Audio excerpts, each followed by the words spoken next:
Good morning, welcome to వార్తలు వాస్తవాలు. నా పేరు రాజేష్. పత్రికల్లో వచ్చిన ప్రధాన వార్తలను చూద్దాం. ముందుగా నమస్తే తెలంగాణ.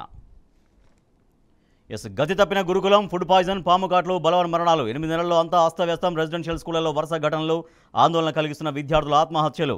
విద్యా కుసుమాలు రాలిపోతున్న పట్టణి సర్కార్. గ్రామాల్లో కుక్కలు, గురుకులాల్లో ఎలుకలు. ప్రభుత్వానికి చీమ కుట్టినట్టన లేదు. కేసీఆర్ పాలనలో ఈ పరిస్థితి ఉండేదా? మాజీ మంత్రి హరీష్ రావు ప్రశ్నలు. విద్యార్థుల మరణాలన్నీ కూడా సర్కారు హత్యలే అంటూ ఎమ్మెల్యేలు కె సంజయ్, కౌశిక్ రెడ్డి పేర్కొంటున్నారు. గురుకులాల్లో పిల్లలు చనిపోతున్నా స్పందించట్లేదు కాంగ్రెస్ సర్కార్ అంటూ వాళ్ళు తీవ్రంగా ఫైర్ అవుతున్నారు. సీఎం ఇలాకాలో టీచర్లు లేరు. నారాయణపేట, వికారాబాద్ జిల్లాలో టీచర్ల కొరత. సుంకిశాలపై విచారణకు వెనుకడుగు ఎందుకు? ప్రమాదానికి బాధ్యులెవరు? కప్పిపుచ్చుకున్నదెవరు? కాంట్రాక్టు సంస్థని బ్లాక్ లిస్టులో పెట్టకుండా ఆపుతున్నదెవరు? రాహుల్ గాంధీకి బీఆర్ఎస్ వర్కింగ్ ప్రెసిడెంట్ కేటీఆర్ ప్రశ్నలు. తాజా అప్పు 3,000 కోట్లు. ఈ మంగళవారమే 3,000 కోట్ల రుణం. వారం రోజుల్లో 6,000 కోట్లకు అప్పు. గడిచిన 9 నెలల్లో రేవంత్ సర్కార్ తీసుకొచ్చిన అప్పు 35,118 కోట్లు. స్థానికత పాపం సర్కారుదే. తెలంగాణలో ప్రభుత్వ నిర్లక్ష్యం ఫలితంగా తీరని నష్టం.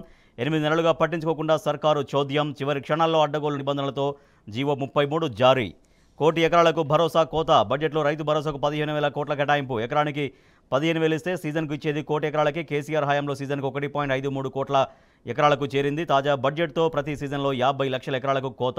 యువ రైతు ఆత్మహత్య. దిగుబడి రాక అప్పు తీర్చలేక మహబూబాబాద్ జిల్లాలో రైతు బలవన్ మరణం.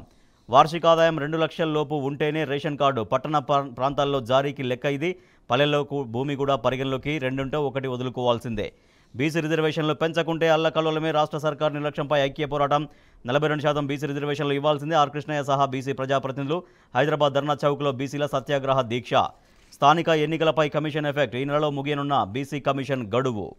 కాంగ్రెస్లో రాజ్యసభ రగడ. తెరపైకి అభిషేక్ సింఘ్వి పేరు. సీనియర్లకు సీఎం రేవంత్ చెక్. రగిలిపోతున్న ఆశావాహులు. అందశ్రీకి ఆఫర్ ఏమైనట్లు? సింఘ్వితో లాభం ఎవరికి? రాయితీలు ఇవ్వకపోతే వెళ్లిపోతాం. రేవంత్ సర్కార్కు షాక్ ఇచ్చిన గల్లా జయదేవ్. గత బీఆర్ఎస్ ప్రభుత్వం ఇచ్చిన హామీలను కొనసాగించాలి, లేకపోతే రాష్ట్ర ప్లాంట్ విస్తరణ ప్రణాళికను నిలిపివేస్తాం. అమర్ రాజా బ్యాటరీ అధినేత రాష్ట్ర ప్రభుత్వానికి అల్టిమేటం ఇచ్చారు. హిండెన్ మరో బాంబ్. సెబీ చైర్పర్సన్ మాధవీపురి బజ్పై సంచలన ఆరోపణలు. అదాని గ్రూప్ షెల్ కంపెనీల్లో రహస్య వాటాలు. బంగ్లా చీఫ్ జస్టిస్ రాజీనామా. నిరసనకారుల సుప్రీంకోర్టు ముట్టడితో నిమిషాల్లో పదవికి ఓబైదుల్ హసన్ గుడ్ బై చెప్పారు. Telangana today. Investors review. Telangana plans doubts if government can honour commitments అని ఒక వార్త చూస్తున్నాం. Hindenburg reports claim Adani SEBI chief collusion.